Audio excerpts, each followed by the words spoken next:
നമ്മൾക്കൊരു fixed deposit ഉണ്ട്, അതിന് മന്ത്ലി ഇൻട്രസ്റ്റ് കിട്ടുന്ന ആ പൈസ ആ ബാങ്കിലെ തന്നെ ഒരു റിക്കറിംഗ് ഡെപ്പോസിറ്റിൽ നിക്ഷേപിച്ചു കഴിഞ്ഞിട്ടുണ്ടെങ്കിൽ നമുക്ക് എന്താണ് ആ പലിശ കോമ്പൗണ്ടിങ് രീതിയിൽ വർദ്ധിച്ച് നമുക്ക് ഒരു ഉയർന്ന നേട്ടം കിട്ടുന്നതിനായിട്ട് സാധിക്കും. അതാണ് ഒന്നാമത്തെ കോമ്പിനേഷൻ ഓപ്ഷൻ. രണ്ടാമത്തെ ഓപ്ഷൻ എന്ന് പറഞ്ഞിട്ടുണ്ടെങ്കിൽ ഈ ഫിക്സഡ് ഡെപ്പോസിറ്റിൽ നിന്നും കിട്ടുന്ന പലിശ നമ്മൾ ഒരു മ്യൂച്വൽ ഫണ്ടിന്റെ, ഇക്വിറ്റി ബേസ്ഡ് ആയിട്ടുള്ള മ്യൂച്വൽ ഫണ്ടിന്റെ, അതായത് സ്റ്റോക്ക് മാർക്കറ്റിലൊക്കെ നിക്ഷേപിക്കുന്ന തരത്തിലുള്ള മ്യൂച്വൽ ഫണ്ടിന്റെ SIP, സിസ്റ്റമാറ്റിക് ഇൻവെസ്റ്റ്മെന്റ് പ്ലാൻ, ഓരോ മാസവും ഒരു നിശ്ചിത തുക ഇടുന്ന രീതിയിലുള്ള ഇൻവെസ്റ്റ്മെന്റുമായിട്ട് ക്ലബ് ചെയ്തു കഴിഞ്ഞാൽ നമ്മൾക്ക് നമ്മുടെ ക്യാപിറ്റൽ ഫിക്സഡ് ഡെപ്പോസിറ്റ് വഴി സേഫ് ആവുകയും അതിന്റെ കിട്ടുന്ന പലിശ കൂടുതൽ ലാഭം കിട്ടുന്ന ഇക്വിറ്റി നിക്ഷേപത്തിലേക്ക് നിക്ഷേപിക്കപ്പെടുകയും അത് നമ്മൾക്ക് ടോട്ടാലിറ്റിയിൽ നോക്കുമ്പോൾ നമുക്ക് വളരെ മികച്ചൊരു റിട്ടേൺ കിട്ടുന്നതായിട്ട് കാണുന്നുണ്ട്.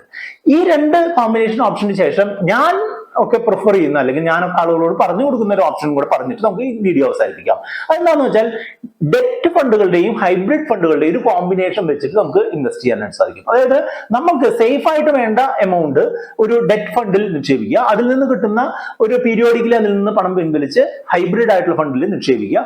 ആ ഫണ്ട് നമ്മുടെ ആവശ്യത്തിനായിട്ട് ഉപയോഗിക്കുകയോ അല്ലെങ്കിൽ മറ്റെന്തെങ്കിലും ആവശ്യങ്ങൾക്കായിട്ട് മാറ്റിവെക്കുകയോ ചെയ്യുക എന്നുള്ളതാണ്. അതായത് ഉദാഹരണമായിട്ട് പറയുകയാണെങ്കിൽ നിങ്ങൾക്ക് എല്ലാ മാസവും നിങ്ങൾക്ക് ഒരു നിശ്ചിത തുക കിട്ടുന്നുണ്ട്, അല്ലെങ്കിൽ നിങ്ങൾക്ക് വലിയൊരു തുക ബോണസ് കിട്ടിയിട്ടുണ്ടെങ്കിൽ ആ പണം നിങ്ങൾ ഡെറ്റ് ഫണ്ടിൽ നിക്ഷേപിക്കുക. ഡെറ്റ് മ്യൂച്വൽ ഫണ്ടിൽ നിക്ഷേപിച്ചു കഴിഞ്ഞാൽ ഒരു 7-8% ആനുവലി കിട്ടും. ആ പണത്തിന്റെ ആ ഗ്രോത്തിനെ ഓരോ 6 മാസം കൂടുമ്പോഴോ അല്ലെങ്കിൽ 1 വർഷം കൂടുമ്പോഴോ ഒക്കെ എടുത്തുകൊണ്ട് കുറെ കൂടെ ഗ്രോത്ത് തരുന്ന എന്നാൽ സേഫ്റ്റി കുറവില്ലാത്ത ഒരു ഹൈബ്രിഡ് മ്യൂച്വൽ ഫണ്ടിൽ നിക്ഷേപിച്ചു കഴിഞ്ഞാൽ നമ്മളുടെ ലാഭത്തിനെ വലിയ രീതിയിൽ ഈ ഹൈബ്രിഡ് ഫണ്ട് വലുതാക്കുകയും നമുക്ക് എഫക്റ്റീവ്ലി നോക്കുമ്പോൾ വളരെ മെച്ചമായിട്ടുള്ള ഒരു ഓപ്ഷൻ കിട്ടുകയും ചെയ്യും.